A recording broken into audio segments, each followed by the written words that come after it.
سألك عبادی عنی فإنی قریب. کاش کہ ہمیں انداز قرآن کی سمجھ آ جاتی. اللہ پاک کیا فرما رہے ہیں؟ فرمایا میرے محبوب وَإِذَا سَأَلَكَ، جب آپ سے پوچھ رہے ہیں میرے بندے میرے بارے میں، سبحان اللہ، وَإِذَا سَأَلَكَ عِبَادِي عَنِّي فَإِنِّي قَرِيب. فرمایا میرے محبوب میرے بندے آپ سے میرے بارے پوچھ رہے ہیں، آپ میرے بندوں کو بتا دیجئے کہ فَإِنِّي قریب، میں تو ان کے قریب ہوں. آگے کیا فرمایا؟ اجیب، میں جواب دیتا ہوں، دعوت الداعی اذا دعان، جب پکارنے والا پکارتا ہے میں اس کی پکار کا جواب بھی دیتا ہوں، سنتا بھی ہوں اور جواب بھی دیتا ہوں. اس لیے تو فرمایا نحن اقرب الیہ من حبل الورید. فرمایا ہم تو اپنے بندے کے شاہ رگ کے بھی قریب ہیں. کچھ اشکالات آتے ہیں میں وہ جواب دیتا ہوں، کچھ سوالات آتے ہیں انسان کے سامنے میں ان کے جوابات حدیث کی روشنی میں دیتا ہوں. وہ سوال کیا ہے؟ ایک سوال تو یہ آتا ہے قاری صاحب اگر یہ بات ہے تو ہم کتنی دفعہ دعائیں مانگتے ہیں ظاہری طور پہ وہ ہماری دعا پوری نہیں ہوتی، قبول تو رہی نا اپنی جگہ، پوری ہونے کا نقشہ تو تب دیکھیں کہ سامنے مریض پڑا ہے، ہم کہیں یا اللہ یہ بیمار ہے اس کو شفا دے، یہ بیمار ہے اس کو شفا دے، یہ بیمار ہے اس کو شفا دے. لیکن کتنا عرصہ گزر جاتا ہے وہ ویسے کا ویسا ہوتا ہے. لیکن یہاں آپ کہہ رہے ہو کہ اللہ پاک فرماتے ہیں کہ میں تو اپنے بندے کے قریب ہوں، جب وہ مجھے پکارتا ہے میں اس کی پکار کا جواب بھی دیتا ہوں. یہ تو ٹھیک نہیں ہو رہا. کیا اللہ بیمار کو شفا نہیں دیتے؟ میرے بھائی بالکل بات اسی طرح ہے، اللہ پاک بیمار کو شفا دیتے ہیں. جیسا کہ حضرت ابراہیم علیہ السلام نمرود بادشاہ کے سامنے اللہ کی توحید کی دعوت دینے کے لیے گئے تھے. نمرود نے کہا تھا کہ میں خدا ہوں. حضرت ابراہیم علیہ السلام نے فرمایا تو خدا نہیں ہے. نمرود نے کہا پھر بتا تیرا خدا کون ہے؟ ابراہیم علیہ السلام نے فرمایا والذی خلقنی فہو یہدین. میرا خدا تو وہ ہے جس نے مجھے پیدا کیا اور مجھے ہدایت دی ہے. والذی ہوا یطعمنی ویسقین،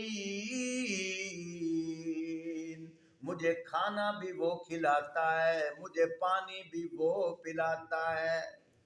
ہسپتالوں کے آگے آپ نے لکھا ہوا پڑھا ہوگا یہ حضرت ابراہیم علیہ السلام نے کہا تھا اور ان کا کہنا اللہ کو اتنا پسند آیا اللہ نے وہ قرآن کے انداز میں وہ بیان کیا ہے.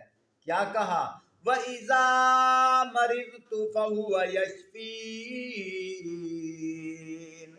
جب میں بیمار ہوتا ہوں مجھے شفا بھی میرا اللہ دیتا ہے. جب میں بیمار ہوتا ہوں مجھے شفا بھی میرا اللہ دیتا. یہاں چھوٹا سا واقعہ سناتا ہوں. کہا تو سالی پڑ گئی. نمرود نے، یہ بھی اللہ کی طرف سے امتحان تھا، نمرود نے کہا اب میرے پاس گندم ہے، جو گندم لینے کے لیے آنا چاہے میں فری میں دوں گا. سب لوگ لینے کے لیے چلے آئے. حضرت ابراہیم علیہ السلام بھی لینے کے لیے آ گئے. نمرود نے کہا میں تب گندم دوں گا اگر تم مجھے سجدہ کرو. ابراہیم علیہ السلام نے فرمایا نہیں میں خالی تو چلا جاؤں گا تجھے سجدہ نہیں کروں گا. سبحان اللہ. اب توجہ کیجیے، گھر میں فاقہ ہے، جا رہے ہیں، راستے میں خیال آیا کہ گھر جا کر کیا جواب دوں گا۔ اللہ کی قدرت، راستے میں ریت کا ایک ٹیلہ نظر آیا۔ حضرت ابراہیم علیہ السلام نے اس ریت کو بوری کے اندر بھر دیا، بوری کو اچھی طرح باندھ دیا، اور جانور کھچر پہ لاد کے جا رہے ہیں۔ کسی کو راستے میں نہیں بتایا، نہ بیوی کو بتایا، گھر میں جا کر رکھ دیا اور خود اللہ کی عبادت میں مصروف ہو گئے۔ کچھ دیر کے بعد بیوی کھانا لے کر پیش کر رہی ہے۔ ابراہیم علیہ السلام کہتے ہیں کہ یہ آٹا کہاں سے آیا ہے؟ یہ آٹا تو گھر میں تھا ہی نہیں، یہ کہاں سے آیا ہے؟ بیوی نے کہا وہ جو آپ بوری آٹے کی لائے تھے، کہا وہ آٹا تھا؟ کہا ہاں وہ آٹا تھا۔ کیسے آٹا تھا؟ کہا کہ میں نے بسم اللہ پڑھ کے جب میں نے اس بوری کا منہ کھولا ہے، بڑا بہترین آٹا نکلا ہے۔ سبحان اللہ۔ ابراہیم علیہ السلام کہتے ہیں یا اللہ تیرا شکر ہے، تو نے میرا برم رکھ لیا۔ اللہ پاک فرماتے ہیں عند ظن عبد بہ، ہم اپنے بندے کو اس کے گمان کے مطابق دیتے ہیں۔ میرا بندہ میری ذات پہ جیسا گمان کرتا ہے ہم ویسا ہی دیتے ہیں۔ تو میں بات عرض کر رہا تھا کہ لوگ کہتے ہیں قاری صاحب ہم دعائیں مانگتے ہیں، ظاہری طور پر دعا پوری نہیں ہوتی، اس کی کیا وجہ ہے؟ علماء نے 3 باتیں لکھی ہیں، یہ پلے باندھ لو۔ پہلی بات کیا لکھی ہے؟ فرمایا کسی کی دعا اللہ پاک رد نہیں کرتے، کسی کی دعا اللہ ضائع نہیں کرتے۔ جب ہم دعا مانگ رہے ہوتے ہیں، اللہ پاک سے جو نعمت مانگ رہے ہوتے ہیں، اللہ پاک غیب کے خزانے خود ہی جانتے ہیں۔ تو میرے محترم، اس کے مد مقابل کوئی آفت آ رہی ہوتی ہے، کوئی مصیبت آ رہی ہوتی ہے، لیکن یہ جو دعا مانگ رہے ہیں اللہ پاک حکمت والے ہیں۔ اللہ پاک کیا فرماتے ہیں؟ او فرشتو، یہ میرا بندہ مجھ سے فلاں چیز مانگ رہا ہے، لیکن اس کے اوپر بڑی مصیبت آ رہی ہے، چلو اس طرح کرو، اس دعا کو اس مصیبت کے ساتھ ادلا بدلا کر دو، اس کی دعا کے بدلے آنے والی مصیبت ہم ٹال دیتے ہیں۔ ہمیں کیا پتا؟ میں چھوٹا سا واقعہ بھی آپ کو سناتا ہوں، بڑا دلچسپ واقعہ ہے۔ اللہ پاک مصیبت ٹال دیتے ہیں، ایک تو یہ ہو گیا، اور دوسرا ایک طریقہ وہ بھی ہے، فرمایا جب انسان دعا مانگتا ہے اتفاقاً دعا قبول بھی ہوتی ہے۔ تیسرا طریقہ فرمایا انسان جب اللہ پاک سے دعا مانگتا ہے، اللہ پاک فرماتے ہیں میرے بندے تو تھوڑا مانگ رہا ہے، میں تو تجھے اس سے زیادہ دینے والا ہوں۔ وہ جتنی دفعہ انسان اللہ سے مانگتا ہے، اللہ پاک ان دعاؤں کو سمیٹ کر جنت کی الماریوں میں سجا دیتے ہیں۔ قیامت کے دن جب انسان جنت میں جائے گا، اللہ پاک فرمائیں گے میرے بندے فلاں جگہ بیٹھ کے جو مجھ سے تو مانگ رہا تھا، ظاہری طور پہ تجھے پوری ہوتی نظر نہیں آئی تھی، لیکن میں نے تیری دعا کو ضائع نہیں کیا، وہ دیکھ میں نے سجا کے رکھا ہوا ہے۔ اس کے بدلے اللہ پاک جنت کی اعلیٰ انعامات عطا فرمائیں گے، اور پھر وہ حسرت کرے گا، وہ کہے گا یا اللہ اگر یہ بات تھی کاش کہ میں دعائیں مانگتا رہتا، میری دعا کوئی قبول نہ ہوتی۔ حضرت لقمان ان کے بارے میں سنا ہے، ایک دفعہ اپنے بیٹے کو کہہ رہے ہیں اے میرے بیٹے، جب اللہ پاک اپنے بندے پہ مہربان ہوتے ہیں، یہ آپ بھی غور سے سن لیں، جب اللہ پاک اپنے بندے پہ مہربان ہوتے ہیں، اللہ پاک چھوٹی مصیبت دے کر بڑی مصیبت سے بچا لیتے ہیں۔ چھوٹا سا واقعہ سناتا ہوں، ایمان افروز واقعہ ہے۔ جب اللہ پاک اپنے بندے پہ مہربان ہوتے ہیں، چھوٹی مصیبت دے کر بڑی مصیبت ٹال دیتے ہیں۔ بس اتنی بات کہی، پھر کیا کہا؟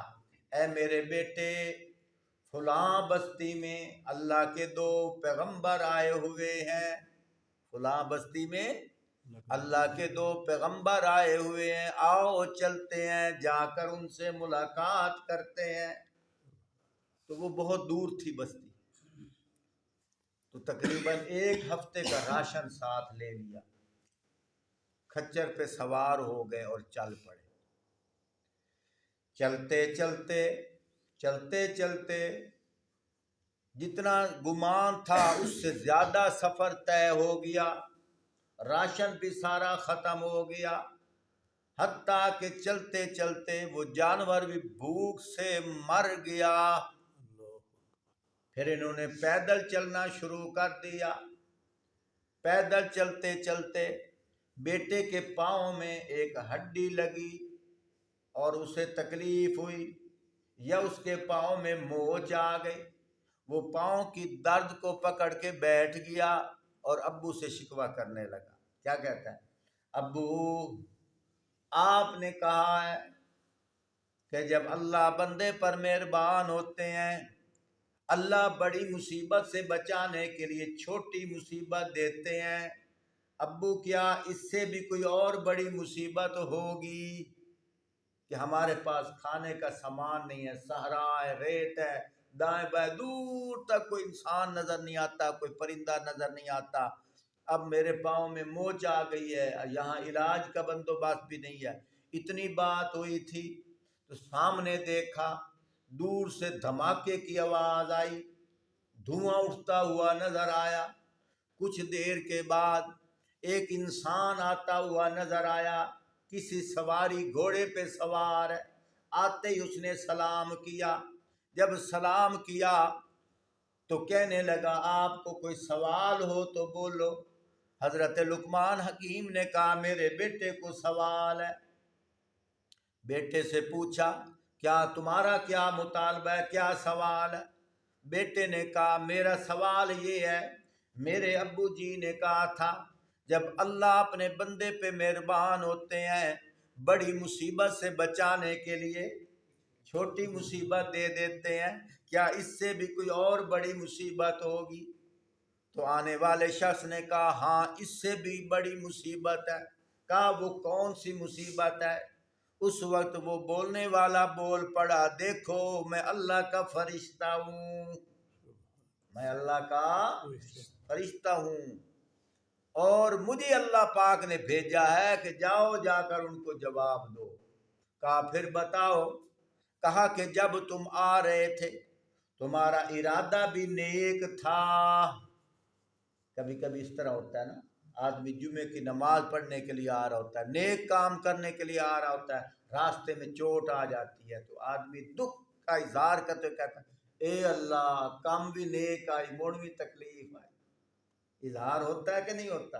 اب یہاں دیکھو، یہ بچہ بھی کہہ رہا تھا، ابو جی نیک ارادے سے جا رہے تھے، پھر بھی تکلیف آ گئی۔ تو وہ آنے والا جو تھا اس نے کہا، میں اللہ کا فرشتہ ہوں، جب تم اس نیک ارادے کے لیے جا رہے تھے، لیکن تمہیں کیا خبر تھی کہ اس بستی والوں نے ان انبیاء کو جھٹلا دیا تھا۔ ان انبیاء نے اللہ سے دعا مانگی تھی، اللہ پاک نے اس دعا کے صلہ میں اس بستی کے لیے ہمیں عذاب دے کر بھیجا کہ جاؤ اس بستی کو تباہ و برباد کرو۔ ہم بستی کو تباہ و برباد کرنے کے لیے آ رہے تھے، لیکن جب ہم نے دیکھا کہ جس رفتار سے تم آ رہے تھے، اس رفتار کے لحاظ سے تم بھی اسی زد میں آ جاتے، تم بھی اسی زد میں آ جاتے۔ تو ہم نے اللہ پاک سے دعا مانگی، یا اللہ ان بیچاروں کا کیا قصور ہے، یہ بھی اسی زد میں آ جائیں گے۔ پھر اللہ پاک نے اپنی قدرت کاملہ سے اس زمین کو طوالت دے دی، زمین کو بڑا کر دیا، کھینچ دیا، جس کی وجہ سے 1 ہفتے کا سفر تھا اور پتہ نہیں کتنے دن تم چلتے رہے۔ تم نے سوچا بھی ہوگا کہ اتنا بڑا سفر نہیں تھا جتنا ہو گیا ہے، وہ اللہ پاک نے اپنی قدرت سے آپ کو پیچھے رکھا ہے تاکہ ہم ادھر سے کام دکھا دیں، تم بعد میں پہنچو، لیکن تم پھر بھی قریب ہی پہنچنے والے تھے۔ میں نے پھر اللہ پاک سے دعا مانگی، پھر اللہ پاک نے اپنی قدرت سے تیرے پاؤں میں جو موچ آئی ہے، اس لیے موچ آئی ہے تاکہ تو چل نہ سکے، یہیں بیٹھ کر اللہ کی قدرت کا نظارہ کرے۔ وہ جو سامنے تو نے دھماکے کی آواز سنی ہے، وہ اللہ پاک نے مجھے حکم دیا تھا کہ اپنے پر کو نیچے سے اپنے پر کے ذریعے سے پوری بستی کو نیچے سے اکھیڑ کر اوپر لے جا، اوپر سے الٹا دے۔ میں نے اوپر سے جب الٹایا تو وہ دھماکے کی آواز تھی، وہ دھواں اڑ رہا تھا۔ اس وقت بیٹا کہنے لگا بالکل ابو جی نے ٹھیک کہا ہے، جب اللہ اپنے بندے پہ مہربان ہوتے ہیں تو بڑی مصیبت سے بچا لیتے ہیں، بطور نشانی کے چھوٹی مصیبت دے دیتے ہیں۔ آخری بات کر دیتا ہوں، اتفاقاً آ گئی ہے، دو دوست تھے، چل پڑے، راستے میں نماز کا ٹائم ہو گیا، ایک نے کہا آؤ یار نماز کے لیے چلتے ہیں، دوسرے نے کہا تو جا جلدی جلدی پڑھ کے آ جا، میں تو ادھر ہی بیٹھا ہوں۔ اب وہ ادھر ہی بیٹھا ہے، لیکن جو نماز پڑھ کے آ رہا تھا اس کو راستے میں چوٹ آ گئی، اور جس نے نماز نہیں پڑھی تھی اس کو راستے میں پیسے مل گئے۔ آپ نے سنا ہوگا بات، جس نے نماز پڑھی اس کو چوٹ آ گئی، اور جس نے نہیں پڑھی تھی اس کو خزانہ مل گیا، پیسے مل گئے۔ دونوں حیران ہو گئے، وقت کے نبی کے پاس گئے، غالباً حضرت موسیٰ علیہ السلام تھے، ان کے پاس گئے، کہا کہ ہم پوچھنا یہ چاہتے ہیں اس میں کیا حکمت ہے، ہونا تو یہ چاہیے تھا بطور سزا کے اس کو چوٹ آتی جس نے نماز نہیں پڑھی، اور اس کو پیسے ملتے جس نے نماز پڑھی ہے، یہ الٹ کیا ہو گیا ہے۔ حضرت موسیٰ علیہ السلام نے اللہ سے دعا مانگی، اللہ پاک نے فرمایا اے موسیٰ میرے ان بندوں کو بتا دو، یہ جو نماز پڑھنے کے لیے آیا ہے اس کے اوپر جو بڑی مصیبت تھی اس سے بھی بڑی مصیبت تھی، لیکن چونکہ اس نے نماز پڑھی ہے اس کی برکت سے میں اللہ پاک نے وہ مصیبت ہٹا دی ہے، بطور نشانی کہ یہ مصیبت دکھا دی ہے۔ مصیبت تو بہت بڑی تھی اس کے اوپر، میں نے وہ نماز کے صدقے وہ مصیبت ہٹا دی ہے۔ اور وہ جس نے نماز نہیں پڑھی اس کی قسمت میں بہت بڑا خزانہ تھا، لیکن نماز کی نحوست سے میں نے اس خزانے سے اس کو محروم کر دیا۔ چونکہ میں پھر بھی مہربان ہوں، بطور نشانی کے تھوڑا سا خزانہ اسے دے دیا، اگر یہ شخص نماز پڑھ لیتا اس کو اتنا خزانہ ملتا ساری زندگی ختم نہ ہوتا۔ ہر کام میں میرے اللہ پاک کی حکمت ہے۔ اللہم صلی علی سیدنا و مولانا محمد وعلی آل سیدنا و مولانا محمد وبارک وسلم وصلی علیہ